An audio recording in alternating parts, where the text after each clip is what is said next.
गतानुगतिको लोकः, ये दुनिया ऐसे ही चलती है कि जो सब लोग कर रहे हैं हम भी वैसा करना शुरू कर देते हैं। शायद इसीलिए ये बात कही होगी कि दुनिया में अधिकतर लोग लीक के फ़कीर होते हैं।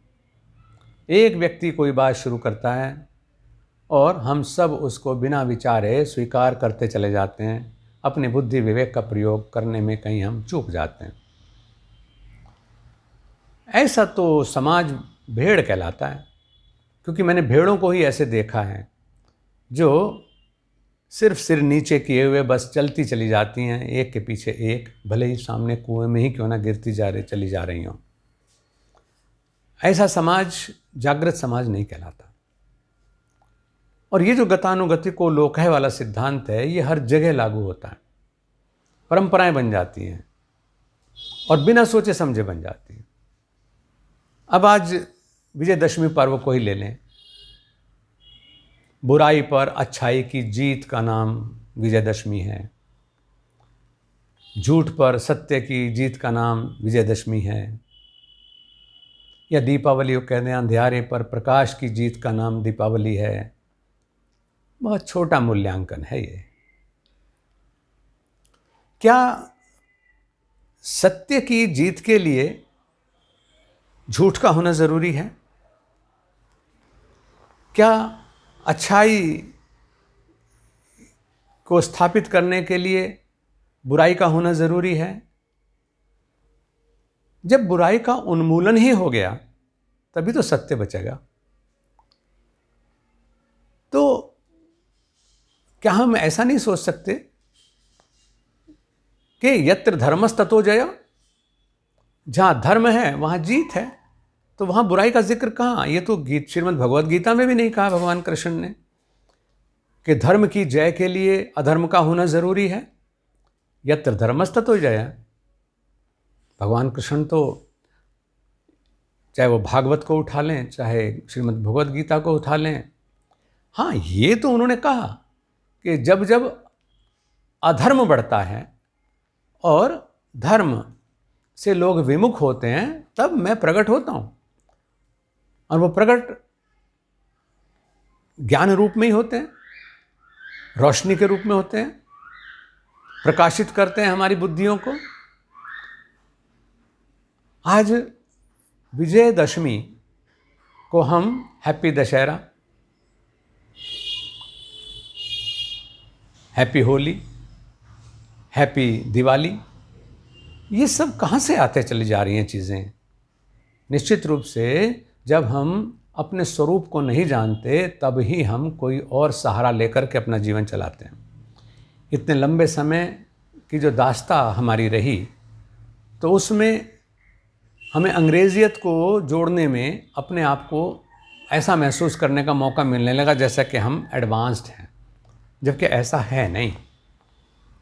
एडवांस्ड वही है जो स्वावलंबी है, जो अपनी भाषा पर, अपने पर्वों पर, अपने संस्कार पर, अपने धर्म पर, अपने कर्म पर गर्व करता है। आप जानते हैं कि आज हैप्पी दशहरा को अगर एक तरफ रख दें तो मैं प्रणाम करना चाहता हूं उन माताओं को, उन अपने बुजुर्गों को और उन गांव के दूर दराज क्षेत्रों में रहने वाले लोगों को, और या फिर इन परंपराओं को जिंदा रखने वाले आज के बच्चों को भी, जो ये जानना चाहते हैं कि हम पर्व के सही स्वरूप को समझें और उसको सही अर्थ में अपनाएं और उसकी रक्षा करें। क्योंकि धर्मो रक्षति रक्षितः, धर्म उन्हीं की रक्षा करता है जो अपने आचरण के द्वारा, अपने व्यवहार के द्वारा धर्म की रक्षा करते हैं। आज उन लोगों ने हमें बता रखा है, अगर हम जानना चाहें, कि आज का दिन केवल दशहरा रावण के पुतले के दहन का पर्व नहीं है। बड़ी बड़ी फोटो में बहुत बड़ा रावण बना देते हैं और छोटे से रामचंद्र जी से उनको तीर चला करके दिखाना उस फोटो में, हम सोचते हैं कि दशहरा मन रहा है। ये उन्माद है, ये केवल जोश है, केवल गर्व का भ्रम है। अगर ऐसे रावण मरा करता तो फिर हर अगले साल वो और अधिक ऊंचा ना होता। और हम इस पर गर्व महसूस करते हैं कि इस बार तो हमने 25 फीट ऊंचा रावण बनाया है। पिछले साल तो वो 20 फीट का ही था, इस बार रावण 35 फीट का। यानी रावण ऊंचा ही होता चला जा रहा है। और वो इसलिए होता चला जा रहा है कि हम राम को छोटा करते चले जा रहे हैं। राम क्या हमारे घरों में है? राम क्या हमारे आचरण में है? राम क्या हमारी मर्यादा में है? राम क्या हमारे संबंधों में है? और राम क्या रोम रोम में है? रोम रोम में बसने वाले राम, वो हमारे रोम रोम में है। जब हमें इस एहसास तक पहुंचाए तभी उनका राम होना सार्थक है और हमारा राम भक्त होना सार्थक है। इसीलिए हमारी संस्कृति कृतज्ञता की संस्कृति है। आज का दिन मैंने जिन जिन लोगों का नाम लिया कि दूर दराज ग्रामीण अंचलों में पुरानी परंपराओं में अभी भी ये जिंदा है कि आज का दिन पायता पूजन कहलाता है। आप निश्चित रूप से भाग्यवान हैं जो आज इस शब्द को सुन रहे हैं कि आज का दिन पायता पूजन का दिन है। हो सकता है आपकी दादी जी है, उनसे पूछो तो शायद वो बता दें। जहाँ हैप्पी दशहरा नहीं होता है वो आपको बता देंगे। पंडित जी हो सकता है बता दें, अगर पुरानी परंपरा के अभी कोई जीवित हैं तो। पायता पूजन, अब तो डबल बेड का युग है, इसमें तो ये भी नहीं पता कि पायता किसे कहते हैं। जो आपका बेड है उसका एक सिरहाना होता है और एक पैरों वाला हिस्सा जिधर पैर होते हैं उसको पायता कहते हैं। पहले चारपाई होती थी, खाट जिसको आप बोलते हैं, तो उसमें एक तरफ सिरहाना जिधर सिर करते और एक तरफ पायता जिधर पैर करते हैं। उसकी भी दिशाएं निर्धारित हुआ करती थी। तो पायता का मतलब पैर पूजना। किसके पैर पूजने का दिन है आज? राम विजयी हैं, लेकिन विजयी राम भी ये कह रहे हैं कि रावण का पायता पूजन किया जाना चाहिए। आज जो कुछ बच्चियां आश्रम में गोबर लेने के लिए आई थी, कुछ भाई आए थे, तो वो पायता पूजन के लिए ही वो गोबर ले जाना चाह रहे थे कि ज़मीन को लेपन करेंगे।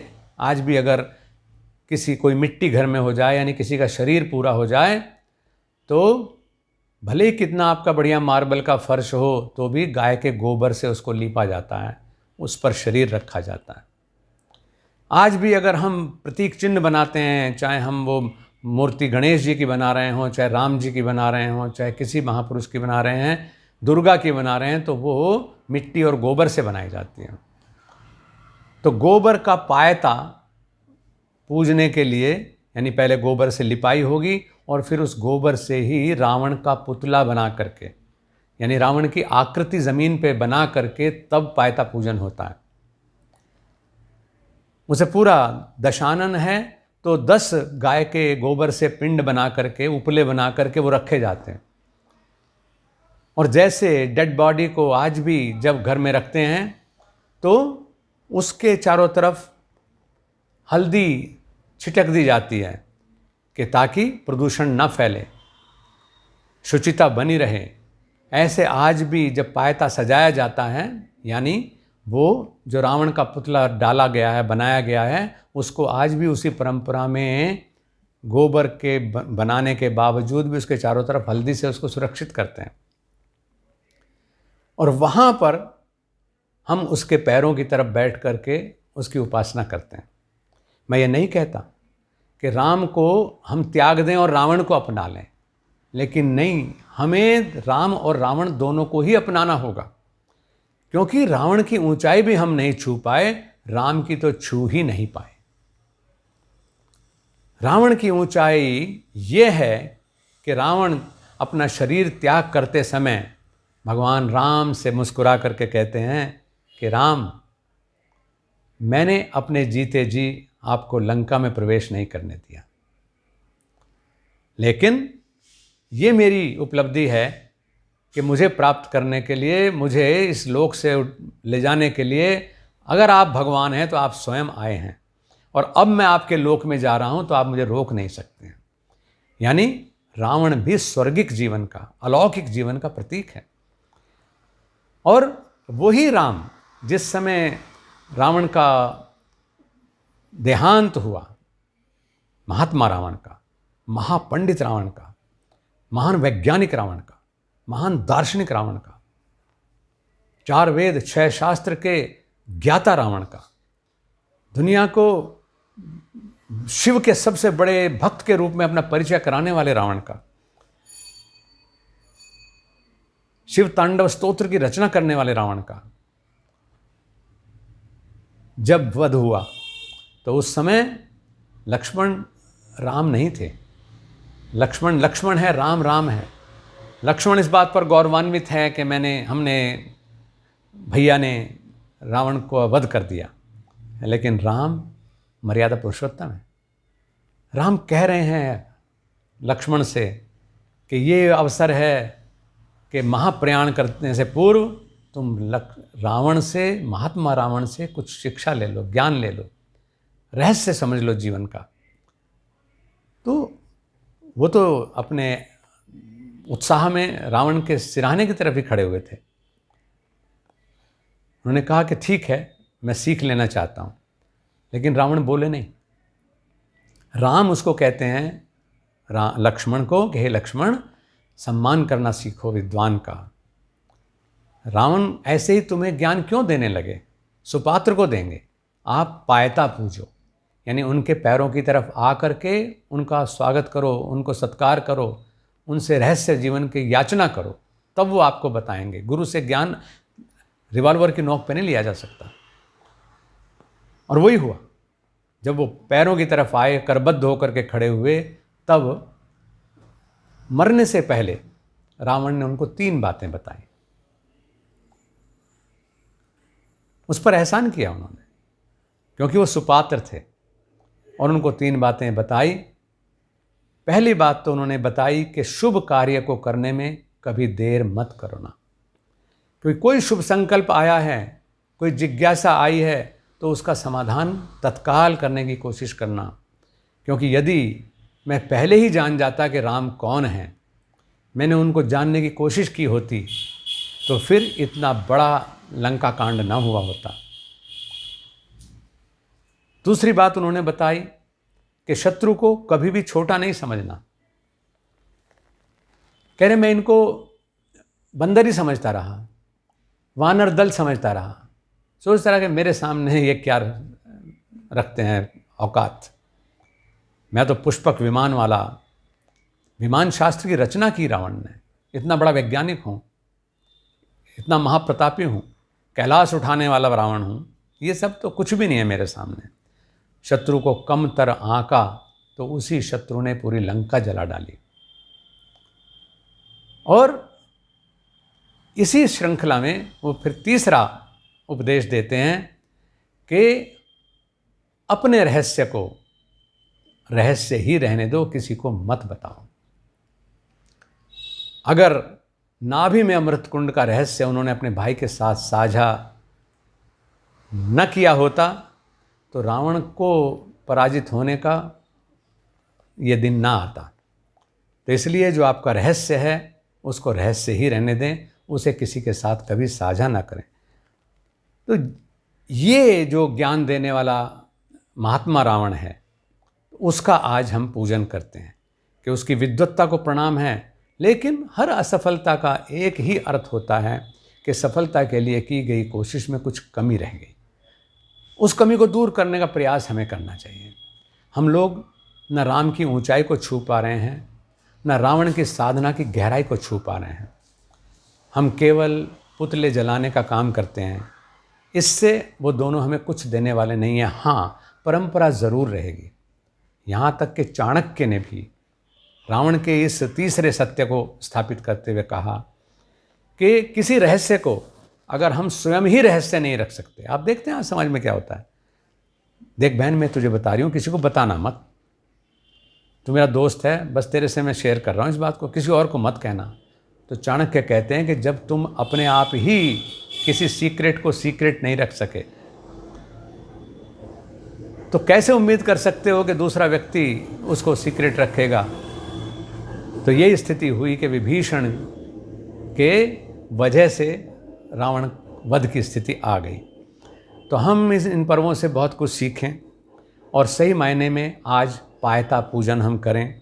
हमारी महान परंपरा में जहाँ राम हैं वहाँ रावण भी हैं, और रावण की ऊंचाई इतनी है कि उसको छूने के लिए भगवान राम को स्वतः इस दुनिया में आना पड़ा है। तो निंदा नहीं, बहस नहीं, चिंतन और मनन और उसके बाद आचरण, बस यही तो धर्म का रहस्य है।